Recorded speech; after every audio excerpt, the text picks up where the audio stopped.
विस्थापन का दंश झेल रहे चांडिल डैम के विस्थापितों को बरसात से पहले डूबने का डर सता रहा है। आखिर 45 सालों के बाद भी क्यों गुजार रहे हैं ये रिफ्यूजी की जिंदगी। सरायकेला जिला के 116 गांव के विस्थापितों को फिर एक बार बरसात से पहले डुबाने की प्लानिंग शुरू हो गई है। कैसे, देखिए इस रिपोर्ट में।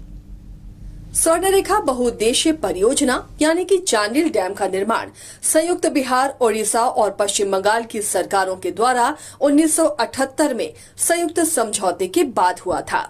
इस डैम के निर्माण में कुल 116 गांव के लोग विस्थापित हो गए थे। डैम बनाने का उद्देश्य बाढ़ नियंत्रण और सिंचाई, विद्युत उत्पादन, मत्स्य पालन, कृषि और पर्यटन को बढ़ावा देना था। लेकिन डैम निर्माण के 45 वर्षों के बाद भी विस्थापित मुआवजे और विस्थापन का दंश झेल रहे हैं। आज 45 वर्षों के बाद भी सभी विस्थापित रिफ्यूजी बनकर रह गए हैं। न उनका कोई सर्टिफिकेट बन रहा है, न ही विस्थापितों को कोई रोजगार मिल रहा है और न ही अब तक विस्थापन आयोग का गठन हुआ है। एक बिंदु पर उनको दिए हैं, विशेषकर विस्थापित सबसे ज्यादा, अगर चांडिल डैम से प्रभावित सबसे ज्यादा क्षेत्र है तो यहाँ पर कुकड़ू प्रखंड में। अब कुकड़ू प्रखंड में क्या होता है ना कि विस्थापितों का जो आय, जाति, आवासीय और आपका पारिवारिक ये बन ही नहीं रहा है। समस्या इसमें हो जाता है कि लोग यहाँ रहते नहीं, लोगों के यहाँ घर नहीं है और खतियान मांगा जाता है। इस वजह से हम सारे लोगों ने रिक्वेस्ट किए हैं कि 7 दिन के अंदर जितने भी हमारे विस्थापित साथी हैं उन सारे लोगों का जितने भी प्रमाण पत्र है बिना शर्त का, बिना पैसे का, क्योंकि यहाँ पैसे भी मांगा जाता है, ये बातें भी उनको बताएं कि बिना शर्त का, बिना पैसा का आप सभी प्रमाण पत्र को निर्गत करें। उम्मीद तो कुछ नहीं है।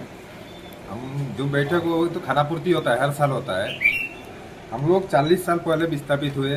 हम लोग का घर गया, द्वार गया, जमीन गया, जायदाद गया, पहचान गया, हम लोग का कागजात गया, सब कुछ चला गया। अभी हम लोग को सरकार 12.5 डिसमिल जमीन दे दिया पुनर्वास स्थलों में। कोई इंटर एरिया में 20 to 22 पुनर्वास स्थल इंटर एरिया में दे दिया, जहाँ रोजगार का कोई साधन नहीं है। अब 12.5 डिसमिल बैठ के हम लोग क्या हवा खाएंगे, मिट्टी खाएंगे क्या? हम लोग आजीविका का व्यवस्था सरकार कब देगा? हम लोग को तो आजीविका छीन लिया ना। हम लोग जमीन जायदाद खेती करके खाते थे, हम लोग आजीविका छीन लिया। आजीविका व्यवस्था कब करेगा? ठीक है, घर दे दिया, 12.5 डिसमिल जमीन रहेंगे, ठीक है, घर दे दिया, सोएंगे, हम लोग खाएंगे क्या? डैम के पानी का जल स्तर 181 मीटर से नीचे रखने की चेतावनी दी जा रही है। डैम के पानी से कोई विस्थापित गांव ना डूबे, इसके लिए प्रशासन और जनप्रतिनिधि कोशिश तो कर रहे हैं, लेकिन स्वर्णरेखा बहुउद्देशीय परियोजना के अधिकारी चांडिल डैम के विस्थापितों को एक बार फिर डुबाने की प्लानिंग में जुट गए हैं। उन्हें कोई फिक्र नहीं कि विस्थापितों को कैसे राहत मिले। आज का बैठक हम लोग आगामी मानसून में जो जलस्तर बढ़ जाता है चांडिल डैम का, तो जैसा आप लोग जान ही रहे हैं कि हमारा जो क्षेत्र यहाँ है जो प्रभावित हो जाता है, उसी को लेकर के आज हम लोग आपदा प्रबंधन का यहाँ बैठक किए थे, जिसमें हमारी माननीय विधायक मैडम और हमारे सांसद महोदय के प्रतिनिधि और हमारे सभी जनप्रतिनिधि और जो विस्थापित लोग हैं वो और सारे डिपार्टमेंट के ऑफिसर्स आए थे। हम लोग रेस्क्यू कैसे करेंगे और हम लोग आपदा में न जा करके हम लोग कैसे बचाव कर सकते हैं, हम लोग पहले ही कैसे प्रिकॉशंस ले सकते हैं ताकि हम लोग को आपदा में नहीं जाना पड़े, उसी के संबंध में अजेंडा। पानी के लेवल को लेकर क्या? पानी के लेवल को लेकर के इनके द्वारा बताया गया है कि जैसे हर साल इन लोगों को गाइडलाइंस आता है डिपार्टमेंट की तरफ से, इस बार नहीं आया है। तो पिछली बार जो 181.69 मीटर था उसी को इन लोग अपना कह रहे हैं कि हम लोग पिछले बार वाले को ही लेकर के चल रहे हैं, हम लोग उसको मेंटेन रखेंगे। हम लोग पहले से विधायक मैडम ने भी कहा कि पहले ही उसको आप कर लीजिए सो दैट कि बैक वाटर नहीं हो और भरे नहीं और धूप क्षेत्र में इशू नहीं क्रिएट हो।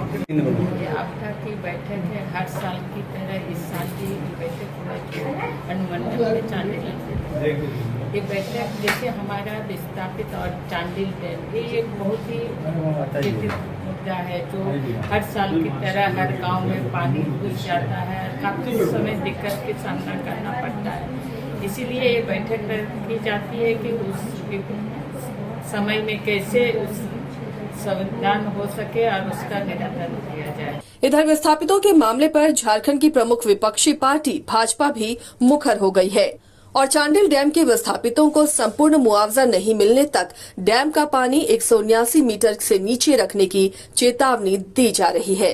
विस्थापितों को जब तक समुचित निदान ना हो जाता है तब तक यहाँ पर 179 से ऊपर पानी नहीं जाना चाहिए। ये उनका स्पष्ट निर्देश है। ये एक मानवीय अत्याचार होगा अगर इसका उल्लंघन होता है, क्योंकि विस्थापितों का एक लंबित उनकी सारा व्यवस्था अभी तक लंबित है। ये सारे के सारे जो भी विस्थापितों के समस्याओं को समुचित निदान के लिए सभी लोग कोशिश कर रहे हैं, और इसका जब तक निदान नहीं हो जाता पानी स्तर 179 के ऊपर नहीं जाना चाहिए।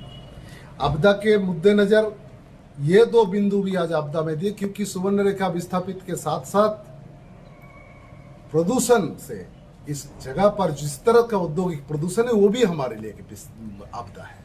चांडिल डैम के निर्माण के 4 दशक बीत जाने के बाद भी डैम के विस्थापित आज भी नौकरी, विकास, संपूर्ण मुआवजा, स्वरोजगार जैसे मुद्दे पर दर की ठोकरें खा रहे हैं। अब तक विस्थापितों को जनप्रतिनिधि, विभाग और अधिकारियों ने सिर्फ छलने का ही काम किया है। न्यूज बायोस्कोप के लिए सरायकेला से वीरेंद्र मंडल की रिपोर्ट।